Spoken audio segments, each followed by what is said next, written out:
MRI বা CT scan করার সময় ইনজেকশন দিই, আমরা তো বেসিক্যালি ছবি তুলতে হবে, সেখানে ইনজেকশন কি রিলেট করছে? ইনজেকশনের গল্পটা যেটা হচ্ছে খুব সিম্পল। এই যে ধরো স্টুডিওটা তুমি সাজিয়েছো, সেক্ষেত্রে ডিফারেন্ট কালার করেছো, তাতে কি হচ্ছে জিনিসটা আমরা দেখতে সুবিধা হচ্ছে, এটা এই ছবি বা এটা এই মাইক ডিফারেন্ট কালার। তো ব্রেনের ভেতরে আমরা যখন ব্রেন নয় বডির যে কোনো পার্টেই যখন আমরা করি, তখন প্রত্যেক জিনিসে তো ব্লাড সাপ্লাই আছে। তো আমরা যখনই ইনজেকশনটা দিই, ওই ইনজেকশনটা বেসিক্যালি একটা কন্ট্রাস্ট ক্রিয়েট করে ছবির মধ্যে। আচ্ছা, সেই ছবির মধ্যে কন্ট্রাস্ট ক্রিয়েট করার ফলে আমরা বুঝতে পারি যে এইটা এই পার্ট, ওইটা ডিলাইনেশনটা ভালো হয়। এটা একটা কারণ। সেকেন্ড যেটা কারণ হচ্ছে ব্লেডের কোনো কিছু জায়গায় আপনাকে আমি বললাম যে ব্রেনে ইস্কেমিক স্ট্রোক যেখানে ব্লক হয়ে গেছে, সেই জায়গাটায় কী হবে, তো ব্লাড সাপ্লাই পৌঁছাচ্ছে না।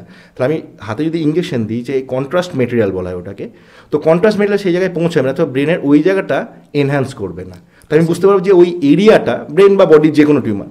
আবার কি হয়, অনেক ক্ষেত্রে বডির অনেক টিউমার থাকে যেগুলো খুব হাইলি ভাস্কুলার হয়, তারপরে কি হয়, তারা বেশি পরিমাণ ব্লাড টানে, সেইগুলো কি হবে বডির বাকি পার্টের থেকে বেশি তাড়াতাড়ি সাদা হয়ে যাবে।